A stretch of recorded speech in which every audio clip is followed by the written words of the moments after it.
Hola, ya estamos aquí, de vuelta de vacaciones, otra vez, los de los misterios. ¿Qué tal? ¿Habéis pasado las vacaciones? Esperamos que bien. Nosotros hemos aprovechado para actualizar un poco los medios de grabación que teníamos, un poco el equipo y en definitiva para dar un pequeño salto de calidad a las grabaciones y en las secciones del programa. Como siempre, estamos para todos vosotros. Soy vuestro amigo y compañero Abel Rangel, como siempre desde los estudios de nuestra casa, de Onda Vallecana. Y nada, aquí comienza la segunda temporada de Claves del Misterio. Sed bienvenidos.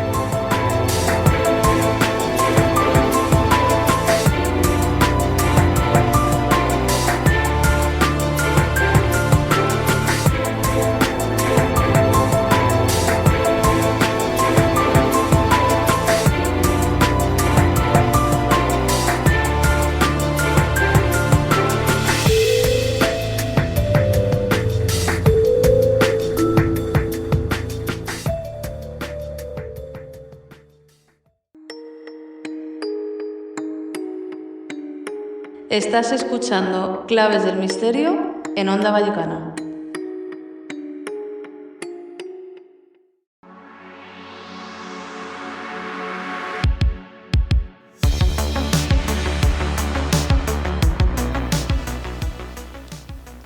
Buenas noches, amigos. Soy Elisa Carbonell en Claves del Misterio. ¿Sabemos realmente qué son las sectas? ¿Desde cuándo existen? ¿Y por qué nos sentimos tan atraídas hacia ellas? Un tema cargado de polémica que a lo largo de los años ha conseguido que todo tipo de personas se vean arrastradas. ¿Y tú? ¿Acaso crees que tú no eres de esos? ¿Que tú no caerías bajo las zarpas del líder? Nuestro compañero Abel Rangel nos narrará el camino a través de los lugares y tiempos de las sectas, desde México hasta Japón, pasando por Estados Unidos y Europa, en todos los tiempos, en todos los lugares, rodeadas de ocultismos y misterios. Quizás de ahí el morbo que nos despiertan. Muchas de las organizaciones, incluso religiones más poderosas y normalizadas de hoy en día, en su origen, en otro tiempo, fueron clasificadas como sectas y perseguidas como tal. Por ejemplo, los inicios del cristianismo en el siglo II-III a.C. Querréis saber las doctrinas, costumbres curiosas, rituales satánicos y prácticas para no caer en ellas, matar o ser aceptados. O quizás quieres tomar nota para ser un buen líder. Tú decides. Claves del Misterio solo te da la información.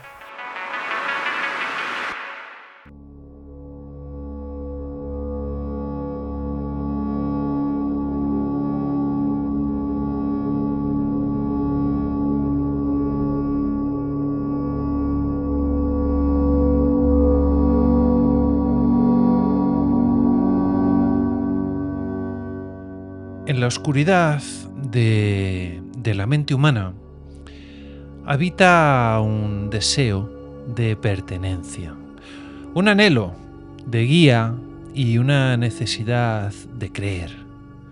Pero hay ocasiones en que esa necesidad es utilizada, distorsionada y llevada a extremos infernales.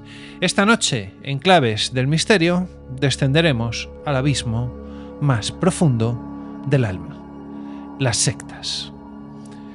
Una secta, en términos generales, se define popularmente como un grupo cerrado de personas unidas por una ideología común que suele desviarse de los sistemas de creencias y establecidos, ya sean religiosos, también filosóficos, incluso políticos. Pero esta definición es solamente la superficie de todo lo que abarcan las sectas de las que hablaremos hoy. Lo que realmente define a una secta peligrosa no es la creencia en sí misma, sino el grado de control que ejerce sobre sus miembros. Las sectas destructivas manipulan, aíslan y despojan de identidad, sobre todo eso, despojan de identidad. Crean un mundo paralelo donde solo existe la verdad del líder. Los seguidores renuncian a sus familias, a sus bienes, a su autonomía y muchas veces incluso a su vida. Estas organizaciones pueden operar simplemente bajo la apariencia religiosa, también terapéutica, empresarial o espiritual en algunos casos, pero detrás de este velo el patrón se repite. Y en el patrón además tenemos un líder carismático, unas promesas de salvación, un entorno cerrado y una dinámica de abuso psicológico y en algunos casos, bastantes casos, también físico. Lo más escalofriante no es que existan, sino que siguen existiendo, mutando y camuflándose, adaptándose a los tiempos. Y algunas veces también terminan en tragedias que estremecen al mundo.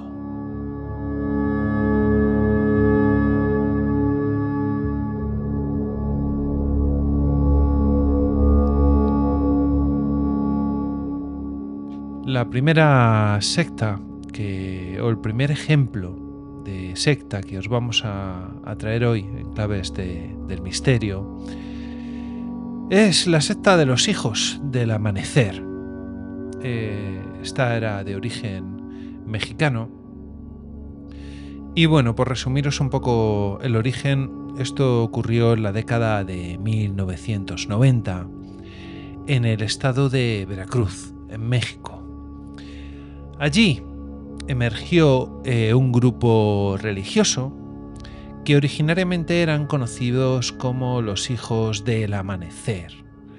Este grupo estaba fundado por un ex maestro de una comunidad rural llamado Silvano Ríos. Este punto combinaba elementos del catolicismo popular con creencias ancestrales mesoamericanas. Era todo un batiburrillo bastante interesante. Estas estaban impregnadas de un fuerte discurso apocalíptico, centrado también en el concepto que tenían ellos del quinto sol. Era una era de purificación que, según sus doctrinas, marcaría el fin de la humanidad tal y como se conocía. Nuestro querido, entre comillas, líder, Silvano Ríos, afirmaba haber recibido visiones directas de esta nueva era y se proclamaba guía espiritual encargado de preparar a sus seguidores para la transición. Bajo su mandato o su liderazgo, el grupo se estableció en una comunidad autosuficiente en las montañas, y en esta comunidad las normas eran estrictas y el control riguroso por parte del líder. Los miembros de esta comunidad debían renunciar a sus pertenencias, aislarse completamente del mundo exterior, creando un entorno cerrado. La vida cotidiana también, el día a día de nuestro grupito, estaba regulado por rituales y enseñanzas que mezclaban símbolos religiosos y cosmovisión indígena. Y esto que comenzó, como hemos descrito, como una comunidad espiritual, sin aparente mala fe, terminó siendo una dictadura encubierta. Las mujeres eran tratadas como auténticas esclavas, entregadas a Silvano como ofrendas de pureza, y se sometían a abusos sistemáticos. Los niños eran arrebatados de sus familias biológicas para ser adoctrinados y criados dentro del grupo. Estos eran alejados de cualquier influencia externa, cosa además fatal para un niño. Los castigos físicos eran habituales y la obediencia absoluta se exigía, bajo amenaza de expulsión o incluso castigos más severos. Los intentos de fuga también eran perseguidos y castigados con dureza. Algunos sí que se produjeron y se llevaron a buen término, pero la mayoría eran castigados de una forma bastante tremenda. En 1998, una adolescente consiguió escapar y también consiguió llegar hasta las autoridades y las alertó sobre las condiciones de abuso y violencia que había en su comunidad. Esta comunidad supuestamente pacífica. La investigación de las autoridades reveló que había fosas comunes, con al menos 17 cuerpos de personas ejecutadas, acusadas por el grupo de corrupción o de traición. Nuestro amigo Silvano Ríos fue detenido, pero murió de un infarto antes de enfrentarse al juicio. Pese a su caída, algunos seguidores mantienen viva la creencia en que fue llevado al nuevo amanecer por los dioses, manteniendo la leyenda y el misterio alrededor de esta secta. Informes judiciales y reportajes locales se hicieron eco de toda esta aventura de esta secta y de los abusos y los asesinatos que se cometieron por parte de este primer grupo liderado por Silvano Ríos.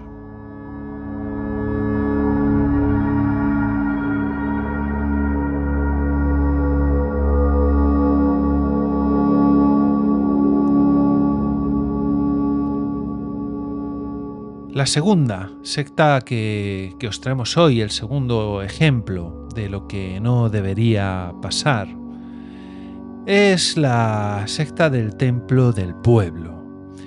Esta se situó en Jamestown, en Guyana, en el año 1978. El Templo del Pueblo fue, para ponernos un poco en contexto, fue fundado en la década de 1950 por el predicador estadounidense Jim Jones.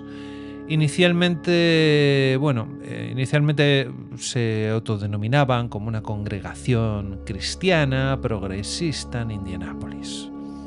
Jones predicaba mensajes de igualdad racial, de justicia social, atrayendo a seguidores entre afroamericanos y personas un poco quizás marginadas por la sociedad.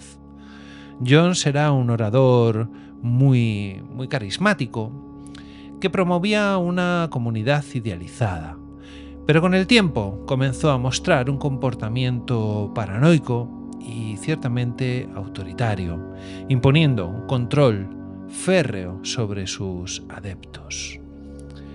En 1974, tras acusaciones de abuso y maltrato, Jones trasladó a cientos de sus seguidores a la selva de Guyana, donde fundaron Jamestown, un asentamiento remoto que, como veréis, y poniéndolo un poco en paralelo al caso anterior, tiene estas similitudes, ¿no? De un asentamiento remoto donde nadie, o sea difícil conocer las actividades que se realizan.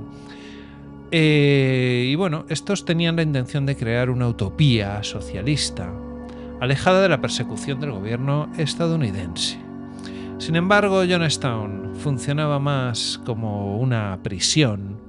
Los miembros trabajaban largas horas en condiciones duras, vigilados por guardias armados y sometidos al constante adoctrinamiento, a castigos físicos y psicológicos. Jones, nuestro carismático líder, utilizaba técnicas de manipulación mental, aislamiento y miedo para mantener la obediencia de su séquito. Se fomentaba la denuncia entre miembros y la lealtad absoluta al líder. Esto básicamente es que si un miembro se chivaba de algo que había cometido otro miembro, era tratado mejor por el líder y así conseguían descubrir si se estaban organizando algún tipo de sublevación dentro de la secta. El consumo de drogas y el abuso eran comunes y Jones ejercía el control total sobre la vida personal y las relaciones de sus seguidores. Pero todo esto nos lleva a la tragedia que ciertamente además pasa mucho en este tipo de sectas. Acaban sospechosamente mal la mayoría. Y bueno, a esta le tocó el fin en 1978, en el mes de noviembre. El congresista estadounidense Leo Ryan viajó a Jonestown para investigar unas denuncias que había sobre abusos, y durante la visita varios miembros expresaron su deseo de abandonar el grupo. Al intentar marcharse, Ryan y varios compañeros fueron atacados y asesinados por seguidores de Jones en el aeropuerto cercano. Ese mismo día, bajo la dirección de Jones, más de 900 personas, incluidos niños, comieron un cóctel letal de cianuro, sobredosis de medicamentos, en lo que se conoce como el suicidio masivo más grande de la historia. El suicidio colectivo de Jonestown conmovió al mundo, evidenciando hasta dónde puede llegar el control mental y la manipulación en las sectas destructivas. El término Jonestown ha pasado a simbolizar la advertencia sobre el peligro de líderes carismáticos y sistemas cerrados que anulan la voluntad del individuo.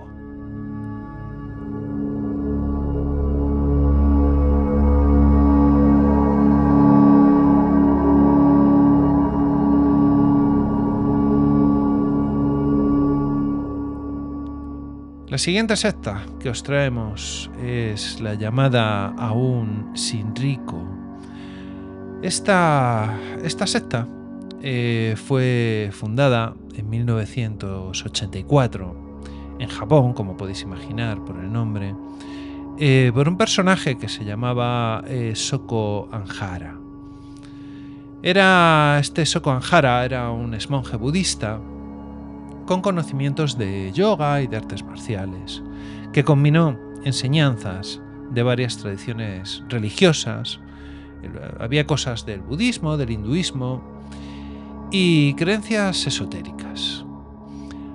Asarja predicaba que el mundo estaba condenado y que se acercaba un Armagedón, una cosa que no es nueva en todo este mundillo de las sectas. Según él, este Armagedón sería provocado por conflictos globales y guerras nucleares, y su grupo, qué sorpresa, prometía la salvación para aquellos que se unieran a él y estuvieran preparados para sobrevivir el apocalipsis, para luego gobernar el mundo nuevo y espiritual que surgiría. Qué casualidad que su grupo ofrecía la salvación absoluta. En su apogeo, Aún Shinriko llegó a tener entre 1.500 y 2.000 seguidores directos, Muchos de ellos eran científicos, ingenieros y profesionales que aportaron conocimiento técnico para el desarrollo de armas químicas y biológicas. Como veréis, queridos amigos, nadie está a salvo de caer en las garras de estas sectas. Es verdad que muchas veces se nutren de personas desfavorecidas o con problemas, pero también podéis ver que hay científicos, ingenieros, profesionales, gente aparentemente con profesiones normales, con estudios, formados. Bueno, hay un poco de todo, y lo que esto significa es que nadie está a salvo del todo.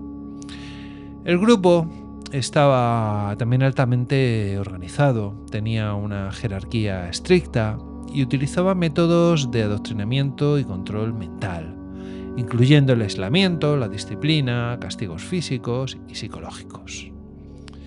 Pues bien, el 20 de marzo de 1995, Aung San Suu perpetró uno de los atentados terroristas más infames de la historia moderna, cuando liberó, y escúchenme bien, gas sarín en varias líneas del metro de Tokio durante la hora punta. El ataque de este energúmeno causó la muerte de 13 personas, heridas graves a decenas más, y afectó a miles de pasajeros que sufrieron síntomas de envenenamiento químico. Además del ataque en el metro, el grupo intentó o perpetró otros actos violentos, incluyendo el asesinato de críticos y desertores del grupo, cosa también bastante habitual, y el desarrollo de armas químicas en los laboratorios clandestinos. Tras el ataque, las autoridades japonesas lanzaron una investigación masiva que llevó a la detección, primero y luego a detenerle a Socorro Ashihara y también a varios seguidores de alto rango.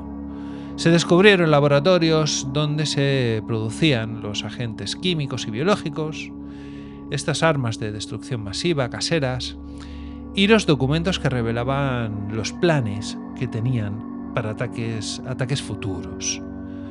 Ashihara fue condenado a muerte en el año 2004 y ejecutado en el año 2018.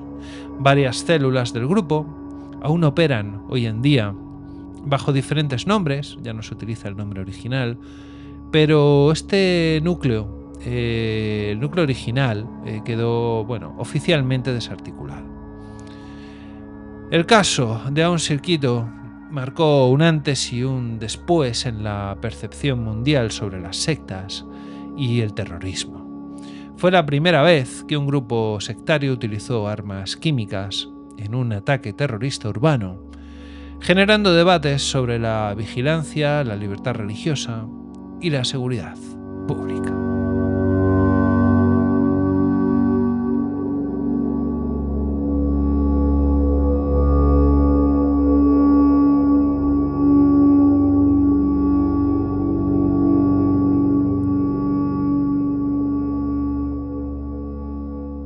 La siguiente secta, el siguiente grupito de asesinos que os traemos es la Orden del Templo Solar. La Orden del Templo Solar, fundada en 1984 en Ginebra por un médico homeópata de origen belga que se llamaba Luc Jourset y el empresario francés Joseph Di Mambro, se presenta como una revitalización moderna de los caballeros templarios medievales. Fusionaban el simbolismo cristiano, New Age, masonería, ocultismo. Sus enseñanzas giraban en torno a una transición espiritual que permitiría a los iniciados trasladarse al planeta Sirius, huyendo de un apocalipsis terrenal, como ya hemos escuchado en el resto de sectas. Este apocalipsis debería de haber ocurrido a mediados de los años 90. Jourset era la cara carismática, el conferenciante en salud alternativa, mientras que el otro líder, Di Mambro, Dimambro, ejercía como líder oculto, autoritario y manipulador. Dimambro llegó a afirmar ser la reencarnación de figuras míticas como Osiris, Moisés, y controlaba la sexualidad, las finanzas y la comunidad mediante rituales de acoplamiento cósmico. Así lo llamaban ellos. Y ahora, pasaremos un poco a la cronología de los suicidios y asesinatos, porque esta secta tiene un expediente, la verdad, que inquietante. Entre el 3 y el 5 de octubre, 53 miembros murieron en Suiza y en Canadá. En Suiza, en Cherry, 23 cadáveres fueron hallados con disparos en la cabeza y bolsas de plástico tapando la cabeza. En un granero, con sistema de fuego electrónico activado por señal telefónica, en Salvan, que es la localidad de Canadá, 25 personas fueron incineradas en chalés preparados con detonaciones simultáneas. 2 días después, en Quebec, también en Canadá, la policía descubrió los cuerpos apuñalados de Tony y Nikki Dutoit y su bebé de 3 meses. Christopher, considerado el anticristo por Dimambro, el bebé fue atacado repetidas veces con una estaca de madera. En diciembre de 1995, 16 seguidores murieron calcinados en Vercors, en Francia. Algunos menores de edad. También en enero de 1988, otros 33 miembros fueron hallados muertos en otro ritual en Canadá. En total, se contabilizan 74 muertes vinculadas directa o indirectamente a la secta. Los adeptos creían que la muerte ritual era un paso necesario hacia una vida eterna en Sirius. Se supone que, vendrían a salvarlos, se los llevarían al planeta Sirius. Las ceremonias incluían la recitación de la gran invocación y la veneración del símbolo, la rosa eterna y la cruz solar. Se exigían fuertes contribuciones económicas, mientras los líderes gastaban en propiedades, Ferraris y mansiones. El contraste entre la austeridad exigida y el lujo de los fundadores generó algunas tensiones internas entre los seguidores y este grupo, que no eran solamente los fundadores, sino el grupo, el núcleo duro que les rodeaba a ellos. En 1990, el hijo de Dimambro, se llamaba Elie, reveló que muchos fenómenos eran simulados mediante efectos especiales a cargo de Tony Dutoit. Dimambro calificó su revelación de traición y ordenó su asesinato junto a su familia, incluyendo al bebé de Christopher. Por otro lado, el músico Michael Tabarnik fue acusado de facilitar la manipulación ideológica de los seguidores, aunque finalmente fue absuelto en el año 2006 por falta de pruebas concluyentes al respecto.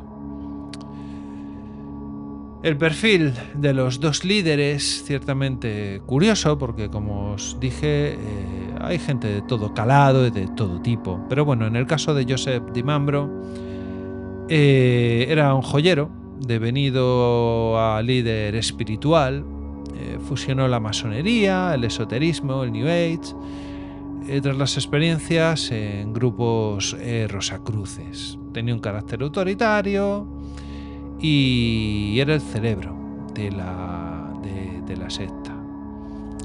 Por otra parte estaba Luc Jouret, un exmilitar, homeópata, excelente orador. Construyó una imagen pública. En realidad su rol institucional era subordinado de Dimambro. Participó directamente en Cherry y en Salvan, donde disparó contra los seguidores. Ambos líderes murieron en los rituales que hicieron finalmente en 1994. Di Mambro murió por envenenamiento y Juret por suicidio en un asesinato ritual. Aunque en principio se calificaron como suicidios colectivos, las autopsias mostraron disparos, asesinatos a manos de terceros y sedación previa de las víctimas. El jefe de la policía suizo declaró, y abro comillas, descarto por completo la idea de un suicidio colectivo voluntario. Esto pertenece al cine. Cierro comillas. Ambos familiares afirmaron que sus seres queridos nunca habrían decidido morir de forma voluntaria.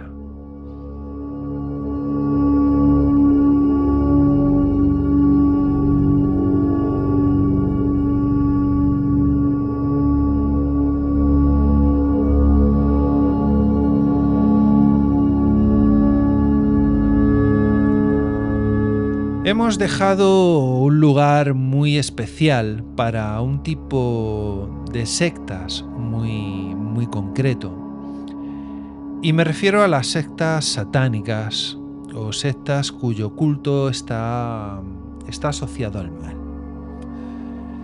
Las sectas satánicas representan uno de los fenómenos más controvertidos y a menudo incomprendidos dentro del mundo de las sectas y los movimientos ocultistas. Para entenderlas, además, primero, debemos dejar claro que no todos los grupos que utilizan símbolos satánicos o se llaman satánicos son peligrosos o criminales. Todos no lo son. Muchas veces el satanismo puede ser una filosofía simbólica basada en la rebeldía o en la búsqueda de libertad personal.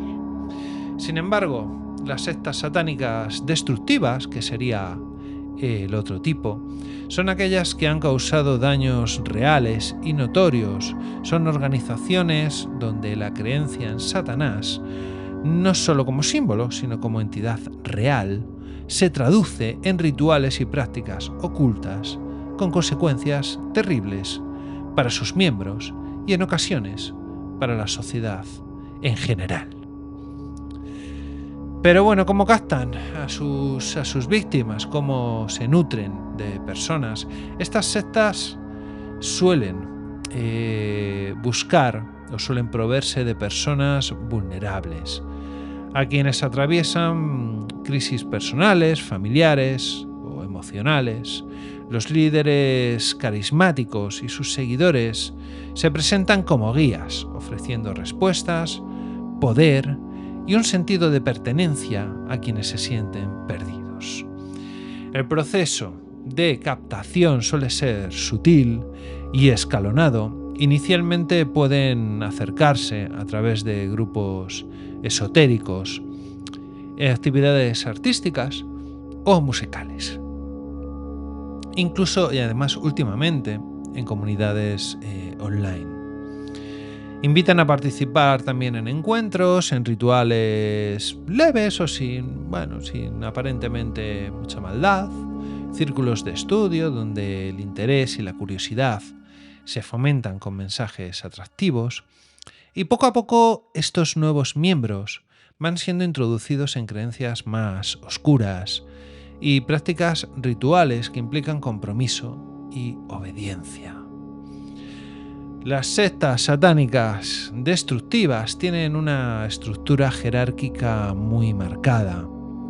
En la cúspide está el líder o maestro, que posee un control casi absoluto sobre la vida de sus seguidores. Este líder puede autoproclamarse poseedor de poderes especiales. Es mensajero también en otras ocasiones de entidades oscuras, o poseedor de algún conocimiento prohibido, algo como un cierto conocimiento que yo tengo pero vosotros no, entonces eso me hace especial respecto al grupo. El miedo ciertamente además es una herramienta constante, y este miedo paraliza y anula la voluntad individual. En estas sectas los rituales no son siempre ceremonias simbólicas, sino herramientas poderosas para dominar y transformar a los miembros. Hablamos de misas negras, que son parodias invertidas de ceremonias religiosas tradicionales, que buscan ofender y romper tabúes morales. En ellas se pueden realizar invocaciones a Satanás, a entidades oscuras. Algunas sectas utilizan también los sacrificios sobre todo de animales. Es verdad que los sacrificios con personas no están muy mal documentados y tampoco hay demasiadas pruebas. La mayoría son con animales. Solamente en los casos más extremos se ha podido documentar sacrificios humanos o asesinatos rituales. También está la automutilación y el consumo de sustancias. Este consumo de sustancias se utiliza para alcanzar estados alterados de conciencia o demostrar compromiso. Incluso los miembros pueden ser inducidos a automutilarse, a consumir drogas o a realizar actos que rompen con la norma social y personal. También tenemos una parte con pactos y juramentos, que se exige a los miembros firmar pactos de lealtad, a veces simbólicos, otras veces literales, sellando su destino con el grupo y, sobre todo, con el líder. Estas sectas pueden tener distintos objetivos, pero la mayoría de ellas buscan un poder espiritual, un conocimiento oculto que trascienda la moral, una intención de desafiar y destruir las estructuras sociales y religiosas, una exaltación del caos, en algunos casos también la planificación y la ejecución de actos violentos, terrorismo o asesinatos.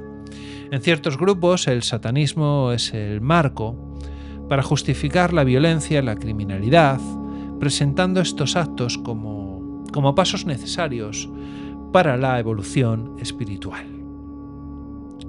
El impacto sobre los miembros de estas sectas suele ser devastador.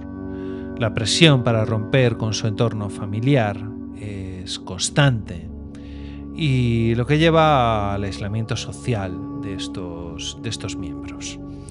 Los testimonios de los pocos que han conseguido salir describen abusos físicos, sexuales y psicológicos, además de manipulación extrema por parte de los líderes. Muchos terminan traumatizados o desvanecidos sin explicación. La comunidad externa suele desconocer lo que ocurre dentro. Por eso, además, como os decía antes, buscan aislar al grupo de la sociedad, que permanezcan montar sus grupos en lugares más o menos aislados o donde no sean visualmente muy fáciles de reconocer, porque estas sectas operan en secreto y con pactos de silencio y de amenazas.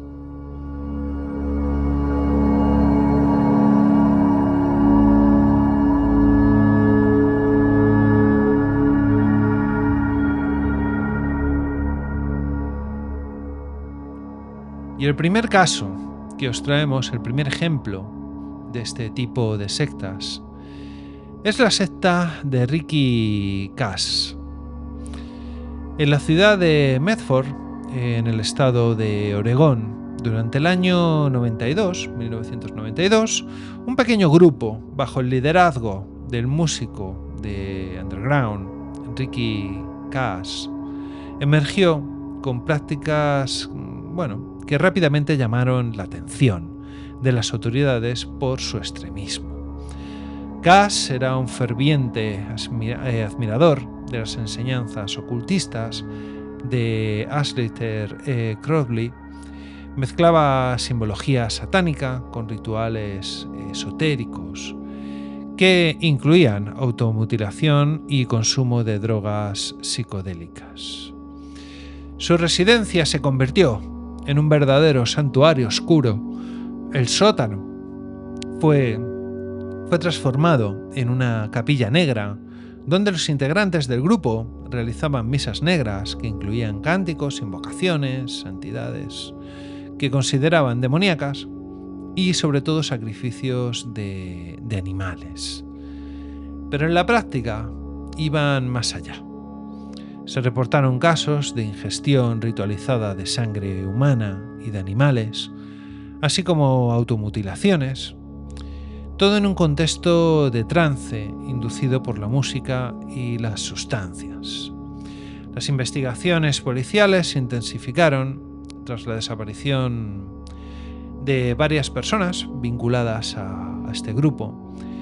En una redada se encontraron grabaciones perturbadoras de rituales, restos óseos y también de animales, además de objetos rituales.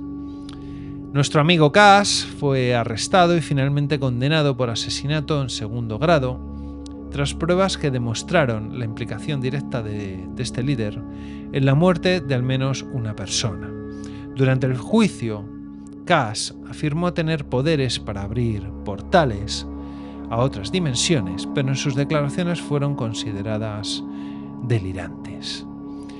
Este caso evidenció cómo la mezcla de manipulación psicológica, creencias ocultas y abuso de sustancias puede desembocar en un entorno de violencia y muerte, oculto tras la fachada de una secta satánica aparentemente pequeña.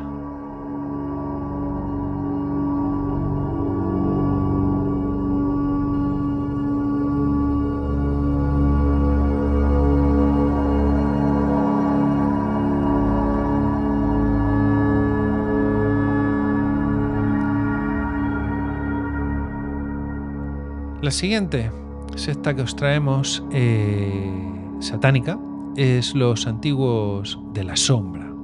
Esta secta es nuestra contribución patria a las sectas. Y ocurrió, o tuvo lugar, o se produjo en la Sierra de Guadarrama, cerca de Madrid.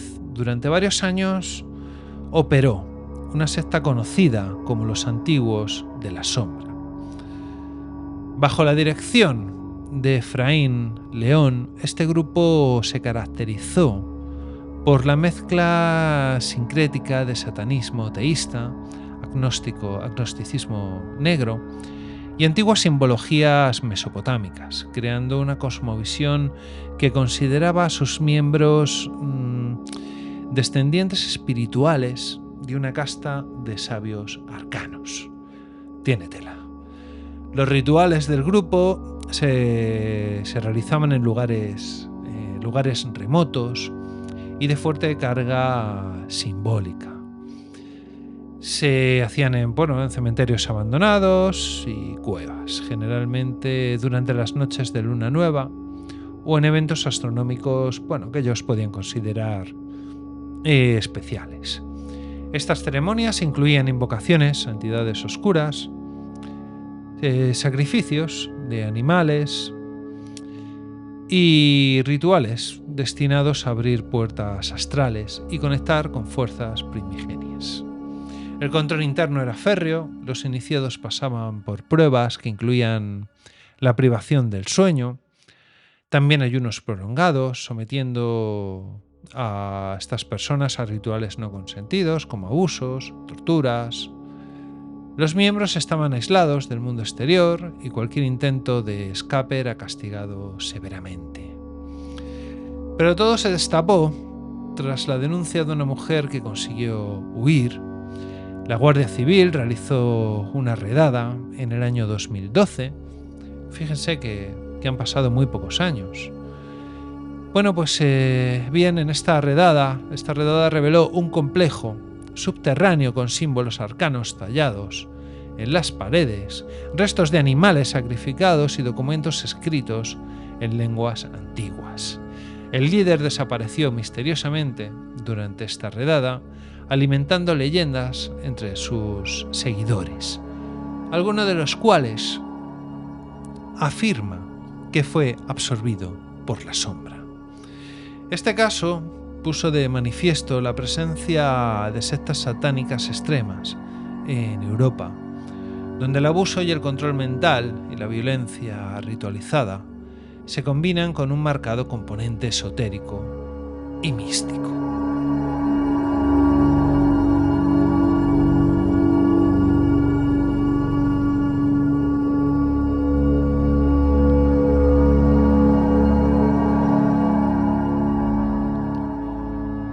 La siguiente secta que os traemos es una secta que sigue funcionando en la actualidad. La secta tiene origen en Reino Unido y se llama The Order of Mine Angels. Tiene acortado el nombre, tenían una abreviatura que se llamaba O9A, ¿vale? Por Order of Mine Angels. Esta secta fue fundada en la década de 1980 por David Matt, un neonazi convertido posteriormente al satanismo. Esta secta, The New Order of Mine Angels, representa uno de los movimientos más radicales, secretos y peligrosos de la historia del satanismo moderno. A diferencia de otras sectas, esta no opera con templos ni reuniones visibles. Más bien es una red descentralizada que funciona en células clandestinas, repartidas por varios países, incluida España. La filosofía de esta secta se basa en un satanismo práctico, que busca la superación del ser humano a través de los actos de violencia, crimen y caos. Para sus miembros, la evolución espiritual se alcanza mediante la realización de misiones personales que incluyen la infiltración en otras organizaciones, actos de terrorismo y asesinatos rituales. En la última década, varias células de nuestros amigos han sido vinculadas a crímenes violentos, incluyendo asesinatos, además de campañas de adoctrinamiento online, aprovechando las nuevas tecnologías, dirigidas a jóvenes y militares. En el año 2020, la policía británica detuvo a varios militares con conexiones con esta organización y el gobierno ha estudiado la posibilidad de declararla organización terrorista. The Order of Mine Angels no es solo una secta satánica, es una amenaza tangible para la seguridad pública que utiliza la ideología oculta para justificar actos atroces y expandir su influencia a través del miedo. Amigos, las sectas satánicas que os hemos narrado hoy aquí, los ejemplos que os hemos traído, no quería dejar un apartado especial para estas sectas satánicas. Hay muchas más, estas quizás son algunas de las más representativas, pero quería haceros ver que las sectas no solamente son todas malas ni todas buenas, hay de todo. Hay sectas que tienen unos fines más de adoctrinamiento, hay otras sectas que tienen fines más terroristas o de hacer daño a otras organizaciones.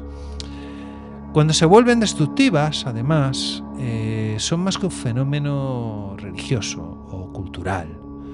Son ciertamente entornos donde la oscuridad, el control y la violencia se entrelazan para atrapar a los más vulnerables y convertirlos en piezas de un juego muy siniestro. Y ya os digo, conocer cómo funcionan es el primer paso para entender su peligro y para proteger, sobre todo proteger a quienes podrían caer en sus redes.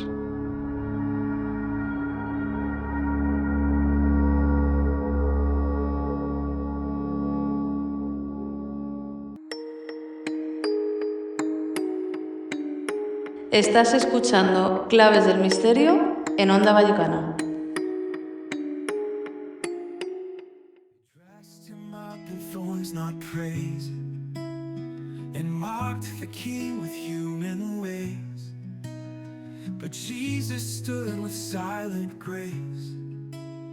No army rose, no sword was raised. He said, my kingdom's not from here. No throne of earth, no rule of fear. He came to show a greater reign, where mercy lives and truth remains.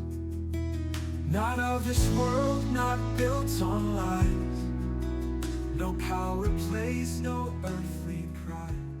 Y hasta aquí hemos llegado por esta semana en esta nueva temporada que estrenamos hoy de Claves del Misterio, con este paseo por el siniestro mundo de las sectas. Ya sabéis que podéis escribirnos, como siempre, a la dirección de correo electrónico del programa, que es la siguiente: infoclavesdelmisterio@gmail.com, para contarnos vuestras experiencias, vuestros testimonios o cualquier cosa que estaremos encantados de atenderos. También nos tenéis en la red social X como @clavesmisterio, y por supuesto todos los jueves a las 10 de la noche en nuestra casa, en Onda Vallecana. Y nada más, amigos, aquí se despide, estrenando temporada, vuestro compañero Abel Rangel, y como os digo siempre, sed muy felices.